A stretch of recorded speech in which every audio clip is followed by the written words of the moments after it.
Hello, in today's video we will talk about chapter 7, that is structure, function and neo-functionalism. In this chapter I have analyzed previous year question from 2012 to 2020 as always and have found following question. First question is critique of functionalism, its limitation, functional requisite.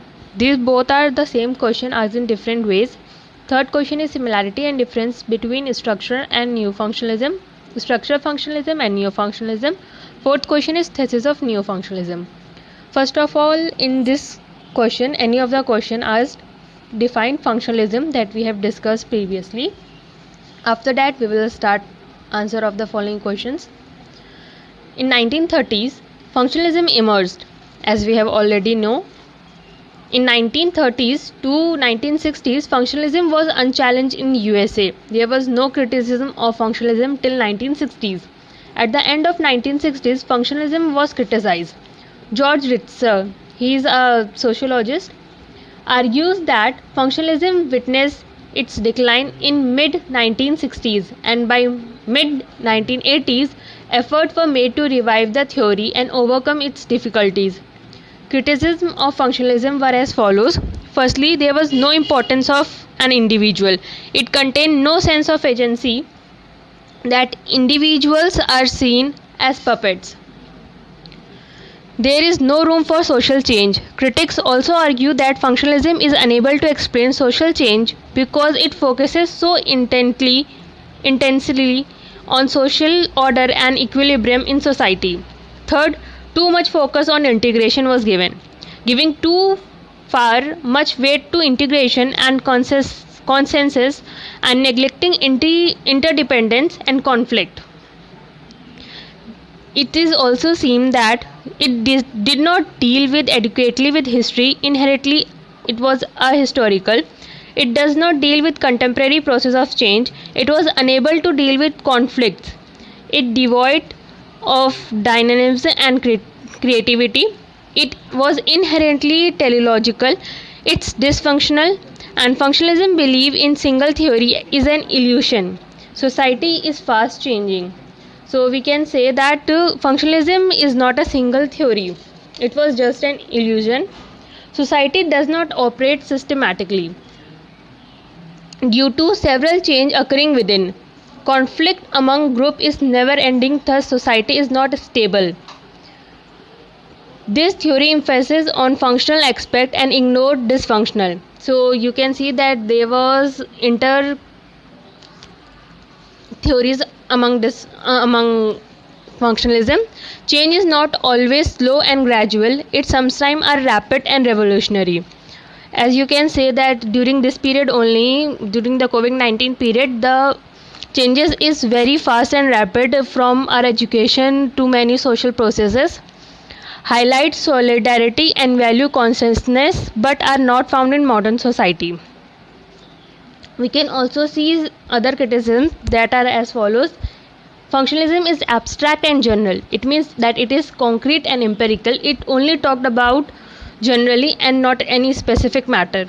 It is a macro system. It does not focus on micro components. For example, it talked as a whole and not individually. Third, integration of parts of society is there. There is conflict between parts of society. Society is large with differences. Fourth is equilibrium and stability. There is no importance given to social change. Functionalism has no plural perspective and theoretical mindlessness of statistical research is present. Criticism of functionalism that was surmounted by neo-functionalism is anti-individualism, antagonism to change, conservatism, idealism and anti-empiricist bias. So first is anti-individualism, and here individual in structural functional is passive and lacks creativity and is simply a product of social force which he neither checks nor control. Second is antagonism to change. Structural functional is a theory of social order rather than of change. Third is conservatism. Structural functionalism has worked towards offering a justification of the system and its practice often justifying inequality, exploitation and oppression. Fourth is idealism. Structural functionalism speaks in terms of an ideal society where everything is in order and stability. Fifth is anti-empiricist bias. Structural functional is more concerned with abstract social system instead of real societies. So the main difference we can conclude after this in between functionalism and neo-functionalism is that functionalism is a traditional version maintain a mental state and it is a function of role it plays in cognitive system, whereas neo-functionalism builds on central idea that something mental or cognitive is there.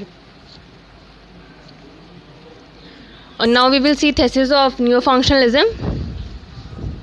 Alexander states that neo-functionalism is a tendency rather than a developed theory. Neo-functionalism was born in a content of the civil rights movement, Vietnam movement, women movement, student movement or black movement. There were many movements going on. Neo-functionalism was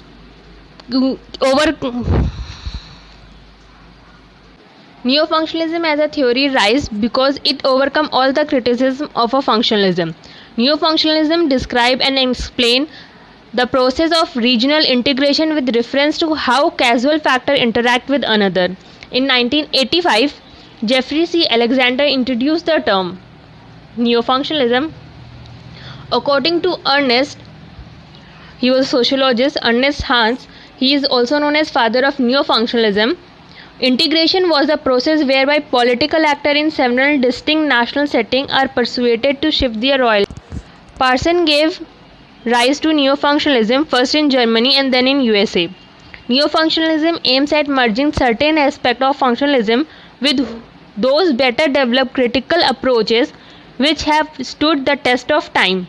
It is the perspective that all integration is the result of past integration.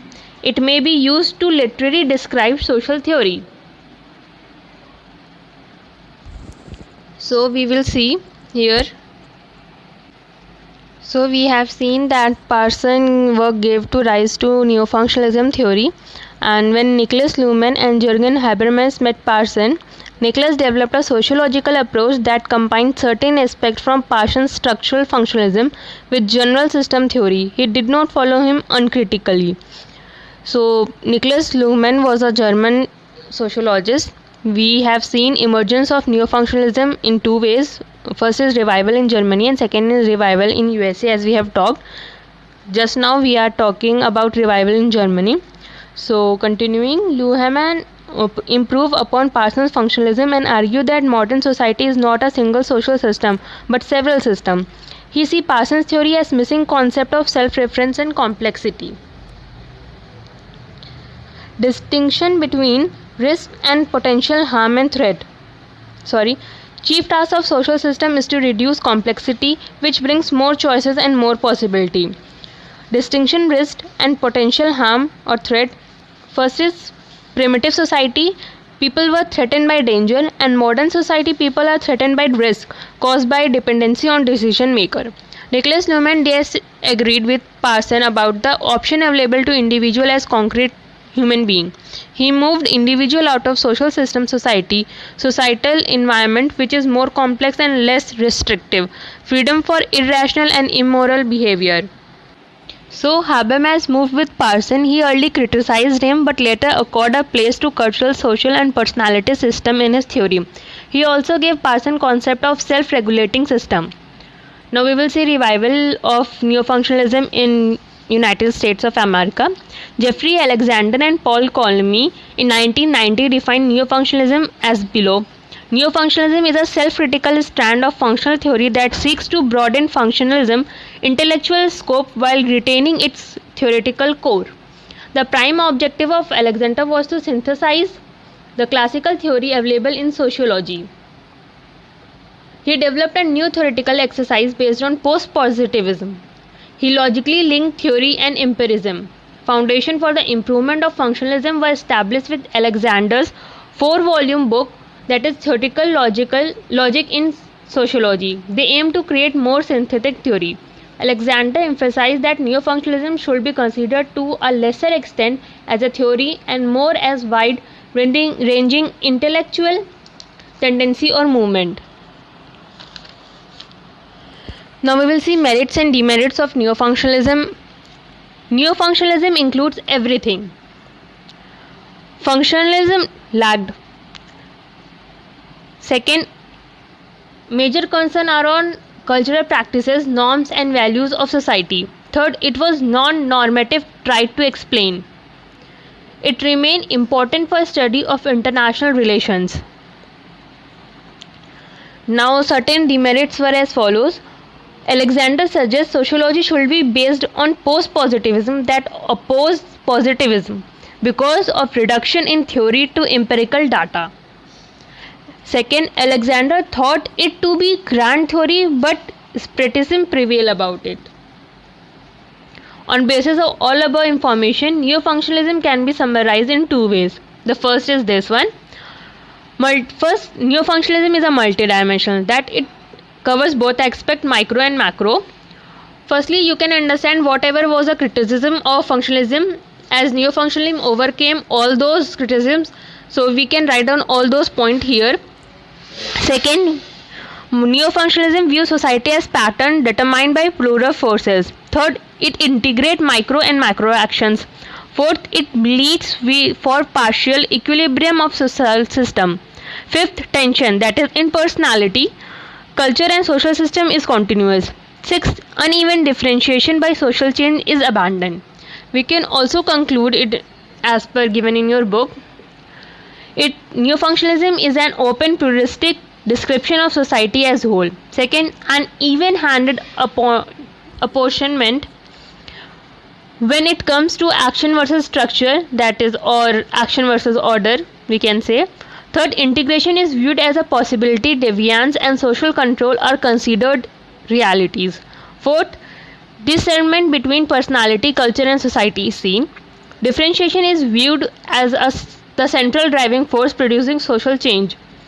Sixth, the development of concept and theory is considered to be independent of all the levels involved in the social analysis. If you know any other difference between neo-functionalism and functionalism, comment down below. And if you have any doubt, you can comment down below or contact us on Telegram or our Instagram channel. In next video, we will talk about chapter 8. Basically, the next video will be not only about chapter 8, but it will also contain some part of chapter 9 and chapter 19. Because chapter 8 we will talk about power in terms of Weber. We will take some concept from chapter 9, and for power of Marx we will take some content from chapter 19.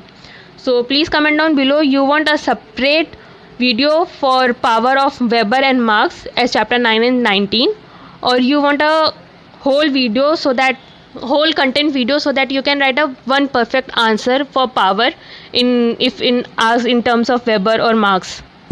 Thank you. Please like, share, subscribe.